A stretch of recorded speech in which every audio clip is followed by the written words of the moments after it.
দিল্লিতে গেরুয়া ঝড় ২৬ বছর পর রাজধানী দখল করলো বিজেপি। গেরুয়া ঝড়ে সাফ হয়ে গেল আপ।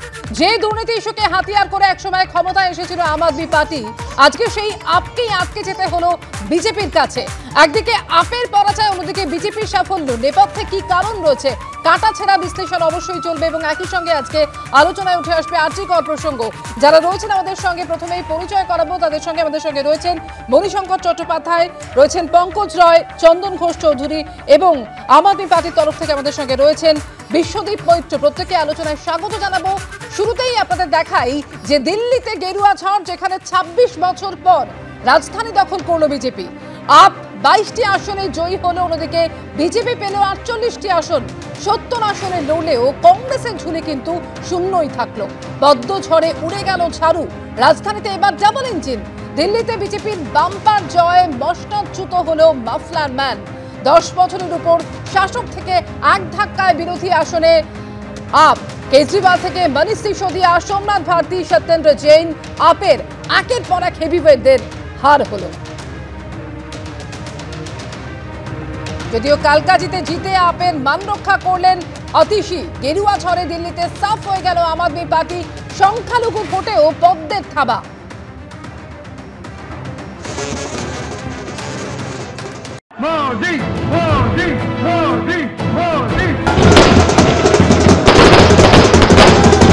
ঐতিহাসিক জয়, রেকর্ড জয়, বাম্পার জয়। দিল্লির বুকে ফের এক ইতিহাস তৈরি করলেন নরেন্দ্র মোদী। दिल्ली के लोगों का ये प्यार, ये विश्वास हम सभी पर एक कर्ज है। इसे अब दिल्ली की डबल इंजन सरकार, दिल्ली का डबल तेजी से विकास करके चुकाएगी। আম আদমি পার্টিকে দুর্মুষ করে প্রায় ২৭ বছর পর দিল্লির পদ্মাসনে বিজেপি। শুধু আম আদমি পার্টি হারল না, হারলেন দলের প্রতিষ্ঠাতা অরবিন্দ কেজরিওয়ালও। যমুনায় সলিল সমাধি ঘটল কেজরিওয়ালের হ্যাট্রিকের স্বপ্নের। উল্টো দিকে স্বপ্ন পূরণ করলেন নরেন্দ্র মোদী। মোদী ২০১৪ সালে দিল্লির তখ্তে বসলেও এতদিন অবধি বিধানসভা তাদের দখলে ছিল না। এবার কেজরিওয়ালকে উড়িয়ে দিয়ে কেন্দ্রের পাশাপাশি রাজ্যেও বিজেপির শাসন প্রতিষ্ঠিত হলো। ৭০ আসনে দিল্লি বিধানসভার ম্যাজিক ফিগার ৩৬। বিজেপির দখলে ৪৮টি, আম আদমি পার্টির দখলে ২২টি আসন। এবারও খালি হাতে ফিরতে হলো কংগ্রেসকে। 21वीं सदी में पैदा हुए साथी अब पहली बार दिल्ली में भाजपा का सुशासन देखेंगे। ১৯৯৮ সালে দিল্লির শেষ বিজেপির মুখ্যমন্ত্রী ছিলেন সুষমা স্বরাজ। এবার কে মুখ্যমন্ত্রী হবেন? কেজরিওয়ালকে হারিয়ে জায়ান্ট কিলারে পরিণত হওয়া প্রবেশ বর্মা, প্রয়াত পিতা সাহিব সিং বর্মার মতোই দিল্লির মুখ্যমন্ত্রী পদে কি তাকে বসাবেন মোদী? নাকি মায়ের মতো দিল্লির মুখ্যমন্ত্রী হতে পারেন নয়াদিল্লির সাংসদ সুষমা স্বরাজের মেয়ে বাসুরি স্বরাজ? দিল্লির মুখ্যমন্ত্রী হওয়ার দৌড়ে কি রয়েছেন দিল্লি বিজেপি রাজ্য সভাপতি বিজেন্দ্র সচদেব, নাকি মধ্যপ্রদেশের মোহন যাদব, রাজস্থানের ভজনলাল শর্মা কিংবা ছত্তিশগড়ের বিষ্ণুদেব সাইয়ের মতো কোনো আপাত অচেনা মুখকে মুখ্যমন্ত্রী করে চমক দিতে পারেন নরেন্দ্র মোদী? मैं भारतीय जनता पार्टी को इस जीत के लिए बहुत बहुत बधाई देता हूं। हम न केवल एक कंस्ट्रक्टिव ऑपोजिशन का रोल निभाएंगे, हम लोगों के सुख दुख में हमेशा काम आएंगे। একা কেজরিওয়াল নন, কেজরিওয়ালের সেকেন্ড ইন কমান্ড মনীষ সিসোদিয়া, একদা কেজরিওয়ালের মন্ত্রিসভার হেভিওয়েট মন্ত্রী সত্যেন্দ্র জৈন এবং সৌরভ ভরদ্বাজও বিজেপির ঝড়ে উড়ে গেলেন। শুধু মুখ রক্ষা করলেন দিল্লির বিদায়ী মুখ্যমন্ত্রী অতিশী মারলেনা। কালকাজি কেন্দ্রে বিজেপি প্রার্থীকে হারালেন তিনি। অন্যদিকে ভদ্রলোকের এক কথার মতো ২০১৫, ২০ এবং ২০২৫-এ এসেও এবার দিল্লিতে খাতা খুলতে পারল না কংগ্রেস। বিজেপি এবার ঝাঁপাবে বিহার বিধানসভা ভোটের জন্য। তাদের সামনে চ্যালেঞ্জ ক্ষমতা ধরে রাখার। নভেম্বরে ভোট বিহারে। এবিপি আনন্দ। পঙ্কজদা, নয়াদিল্লির আনাচে কানাচে কেন শুধুমাত্র, গোটা দেশে এখন বলা যায় একটাই আলোচনা। আম আদমি পার্টির এই পতনের কারণ হিসেবে একাধিক বিষয় উঠে আসছে, সেটা আবগারি কেলেঙ্কারি হোক, দূষণ হোক বা বাড়ি সংস্কারের মতো বিষয়। কিন্তু বিজেপি তাদের ফলাফল যদি আমরা দেখি, এই বিরোধীরাই কিন্তু একেবারে চ্যালেঞ্জ ছুড়েছিল যে লোকসভা ভোটের পর দিল্লির ফলাফল খারাপ হবে, বিজেপির ফলাফল খারাপ হবে, একের পর এক ধাক্কা খাবে বিজেপি। কিন্তু বিজেপি স্কোরবোর্ড তো ক্রমশ উন্নত হচ্ছে। না, এই নির্বাচনটা অত্যন্ত তাৎপর্যপূর্ণ নির্বাচন ছিল এবং সবাই সারা ভারতবর্ষের নজর ছিল দিল্লির দিকে।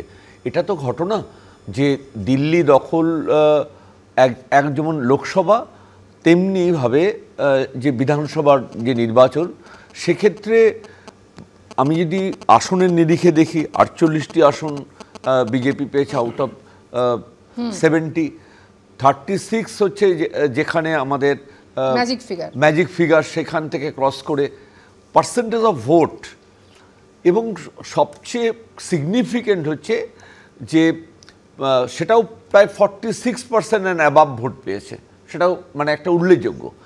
আমার প্রথম যে জেস্চারটা ভালো লেগেছে, আমি বিরোধীকে আক্রমণ করব, কিন্তু কেজরিওয়াল বলেছেন যে আমি ভারতীয় জনতা পার্টিকে অভিনন্দন জানাই, প্লেন অ্যান্ড সিম্পল। কোনো এখানে এবং নির্বাচন হয়েছে, রক্তক্ষয় হয়নি, গণতান্ত্রিক যে পদ্ধতি সেটা বজায় থেকেছে, এটা মনে হয় পশ্চিমবঙ্গের শেখার। আরেকটা বিষয় পশ্চিমবঙ্গের সঙ্গে সামঞ্জস্য আছে, সেটা হচ্ছে বাইপোলার পলিটিক্স। পুরো ভোটটা বিজেপি এবং আপ, যেমন এখানে কংগ্রেস কিছু করতে পারেনি, পশ্চিমবঙ্গে বামরা, ওখানেও তাই, বা কংগ্রেস 6% ভোট, বামরা সব বাম দল মিলে 0.02% ভোট পেয়েছে। ফলে বাইপোলার পলিটিক্স এটাও পশ্চিমবঙ্গ সঙ্গে তুলনা করার জায়গাটা এখানে এসছে, কারণ সামনের বছর পশ্চিমবঙ্গের নির্বাচন। এবং যেমন একটা ভারতবর্ষের অর্থনৈতিক উন্নয়ন যেমন একটা বিষয়, তেমনি যমুনার যে পলিউশন এবং একই সঙ্গে পরিবেশ দূষণ, এটা একটা বিরাট সিগনিফিক্যান্ট ফ্যাক্টর হয়েছে। দুর্নীতি একটা বিষয় যেটার সঙ্গে পশ্চিমবঙ্গের দূষণের জন্য দূষণ পর্ষদ আসবো। পঙ্কজদা, আমি বিশ্বদীপদার কাছে এই জায়গা থেকেই আসবো। বিশ্বদীপদা, অরবিন্দ কেজরিওয়াল তিনি একটা সময় বলেছিলেন যে আমাদের হারাতে হলে মোদিজিকে পুনর্জন্ম নিতে হবে। সেই পুনর্জন্মই তো হলো দিল্লিতে বিজেপি দীর্ঘ 27 বছর পর। আপের এভাবে মুখ থুবড়ে পড়ার কারণ কি? হ্যাঁ, সে ঠিক আছে, কিন্তু একটা বিষয় হলো যে বিজেপির কিছু স্ট্র্যাটেজি ছিল এখানে জেতার, ডেফিনেটলি। কারণ দেখবেন নন বিজেপি স্টেটগুলোতে ওরা যেটা করে থাকে, যেমন আজকে বিজেপির হাতে ED, CBI, election commission, income tax সবই আছে। নন বিজেপি স্টেটগুলোতে কি করছে, ওরা রীতিমতো এটাকে প্রেশারাইজ করছে, যেমন দিল্লিতেও করেছিল। আজকে এলজির আন্ডারে যে অ্যাডমিনিস্ট্রেশনটা ছিল, আপনি জানবেন যে এলজিকে থ্রু দিয়ে বিভিন্নভাবে অ্যাডমিনিস্ট্রেশন আটকানো হয়েছিল।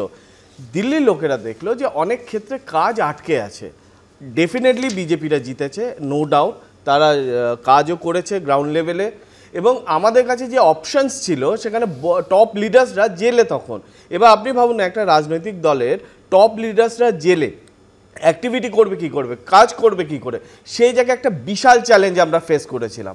এবং হ্যাঁ, অনেকগুলো কাজ আমরা করেছিলাম, অনেকগুলো কাজ করতে পারিনি। যমুনা নিয়ে বলা হচ্ছে, যমুনা নিয়েও আমরা এসটিজি প্ল্যান অলরেডি 70 to 80% কাজ ঠিক করে নিয়েছিলাম, এবং হয়তো এরপরে আরও বেটার পজিশনে আসতাম।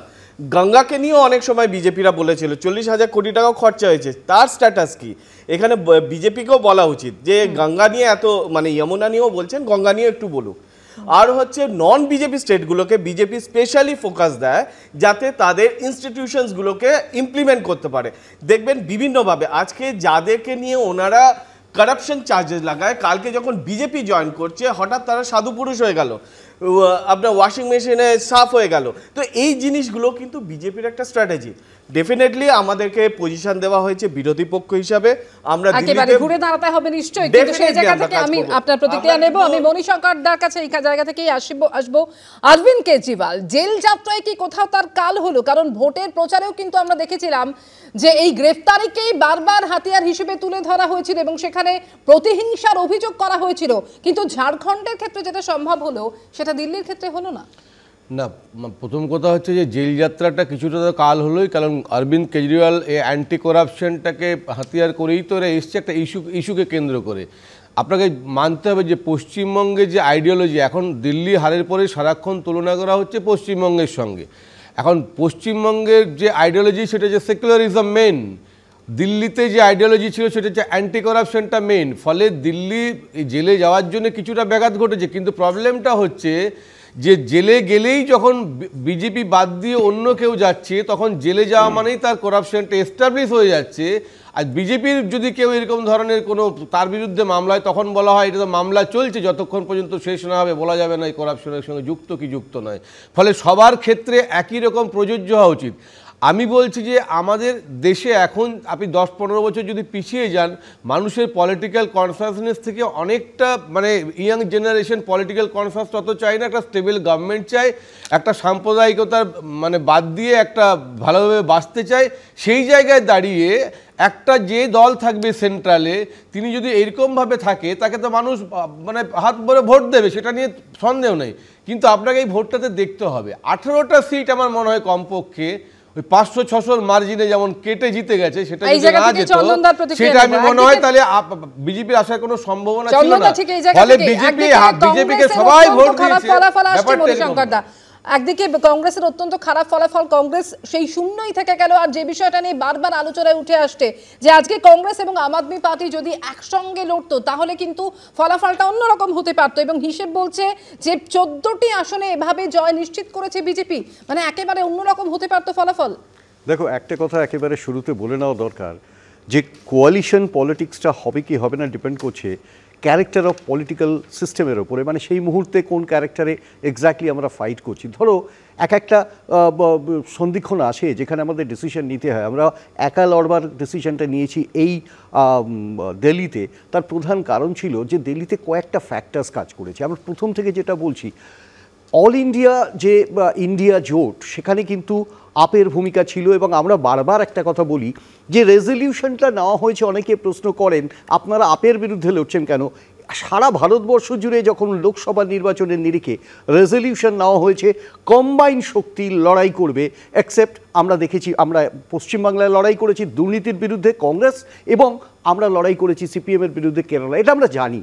অ্যাট দি সেম টাইম এটা বুঝতে হবে আমরা কোথাও লোকাল বডি বা অ্যাসেম্বলি ইলেকশনে কোনো কম্পালশন ছিল না বা কোনো রেজলিউশন ছিল না ইন্ডিয়া জোটকে এক হতে হবে। 2 নম্বর প্রশ্নটা হচ্ছে যে এটা তো অস্বীকার করে লাভ নেই যে দিল্লিতে নির্বাচন হয়েছে দুটো কারণে, দুটো নিরিখে। একটা প্রধান নিরিখ হচ্ছে কারাপশন, এবং যে কারাপশনটা আমরা পশ্চিমবাংলার তৃণমূল কংগ্রেসের বিরুদ্ধে লড়ছি ঠিক সেই কারণে আমরা দিল্লির বিরুদ্ধে লড়বো না তা তো হতে পারে না। দিল্লির বিরুদ্ধেও এসছি একদম আমি বলি স্পেসিফিক ক্যারেক্টারে। দেখো ভোটের পার্সেন্টেজ কিন্তু বেড়েছে, শূন্যই রইল আসন। আর ইতিমধ্যেই আম আদমি পার্টিকে আমরা দেখতে পাচ্ছি যে চন্দনদা একটু থামাচ্ছি চন্দনদা, দীর্ঘ 27 বছর পর আম আদমি পার্টিকে দুর্মুষ করে জিতলো বিজেপি। আর শুধুমাত্র আম আদমি পার্টি যে হারলো তাই নয়, হারলেন দলের প্রতিষ্ঠাতা অরবিন্দ কেজরিওয়ালও। অন্যদিকে স্বপ্ন পূরণ করলেন নরেন্দ্র মোদী। 2014 সালে দিল্লির তাকতে বসলেও এতদিন অবধি বিধানসভা বিজেপির দখলে ছিল না। এবার কেন্দ্রের পাশাপাশি এ রাজ্যেও বিজেপির শাসন প্রতিষ্ঠিত হলো। একটা বিরতির সময় হয়েছে, বিরতিতে যাব, একই সঙ্গে দেখে নেব এই প্রতিবেদন। दिल्ली का जीत हमारी है, 26 में बंगाल की बारी है। মমতা বন্দ্যোপাধ্যায় 250-র বেশি বিধায়ক সংখ্যা নিয়ে রাজ্যে বাংলায় তৃণমূল কংগ্রেস আবার চতুর্থবার সরকার গঠন করবে।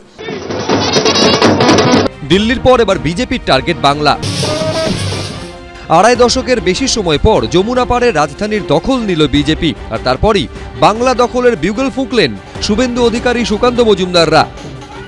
একটু অপেক্ষা করুন, ব্যাটে বলে হলেই বাউন্ডারির বাইরে মমতা ব্যানার্জির খেলা শেষ।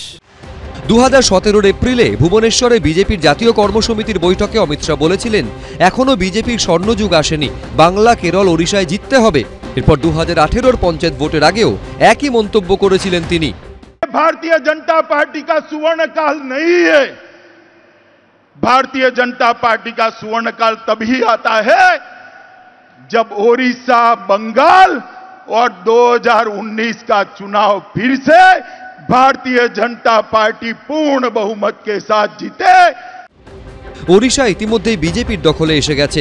এবার দিল্লিতে ঐতিহাসিক জয়ের পর ফের একবার বঙ্গ দখলের হুঙ্কার ছাড়ছে রাজ্য বিজেপি। এবার আমাদের জন্য বাকি থাকলো বাংলা। লক্ষ্য বাংলা। 26-এ শুধু বাংলার বাঙালি নয়, বাংলার বাইরে বসবাসকারী বাঙালিরাও 26-এ ঝাঁপিয়ে পড়বে বাংলা জয়ের জন্য, এবং বাংলা জয় করব আমরা। বঙ্গ বিজেপির তরফে ফেসবুক পোস্টে লেখা হয়েছে, দিল্লিতে বিদায় হলো আপ, এবার যাবে পশ্চিমবঙ্গের পাপ। বিজেপি নেতা কৌস্তব বাগচি ফেসবুক পোস্টে লিখেছেন, 2025-এ কেজরিবাই, 2026-এ দিদিবাই। নিশ্চিতভাবে আমাদের একমাত্র লক্ষ্য পশ্চিমবঙ্গ আপ গেছে, এবারে মমতা পাপকে বিদায় করা। বাংলার মাটি দুর্জয় ঘাঁটি, বুঝেনিক দুর্বৃত্ত। অন্য জায়গার জমির সঙ্গে বাংলার মা মাটি মানুষকে যেন কেউ না মেলায়।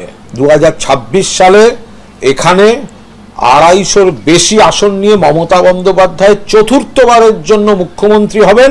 এদিকে দিল্লিতে বিজেপির জয়ের পর পশ্চিমবঙ্গের বিজেপি নেতারা যখন উচ্ছ্বসিত, তখন ফেসবুকে এই পোস্ট করেছেন বহিষ্কৃত বিজেপি নেতা অনুপম হাজরা। তিনি লিখেছেন, এখন বঙ্গ বিজেপির চিরাচরিত প্রথা অনুযায়ী অন্যের বাড়িতে সন্তান প্রসবের আনন্দে পিতৃসুখ অনুভব করুন। পাল্টা সুর চড়িয়ে তাকে কড়া ভাষায় আক্রমণ করেছেন শুভেন্দু অধিকারী। এই যে থুতু ফেলে যারা নিজের জিভ দিয়ে চেটে তুলছে, তাই এদের কথার উত্তর দেওয়া উচিত নয়। আগামী বছর রাজ্যে বিধানসভা ভোট, তার আগে দিল্লি বিধানসভায় বিজেপির বিপুল জয়ের আবহেই উত্তাপ বাড়ছে বঙ্গ রাজনীতিতে। বিজেন্দ্র সিংহ, অনির্বাণ বিশ্বাস, বিটন চক্রবর্তী, এবিপি আনন্দ।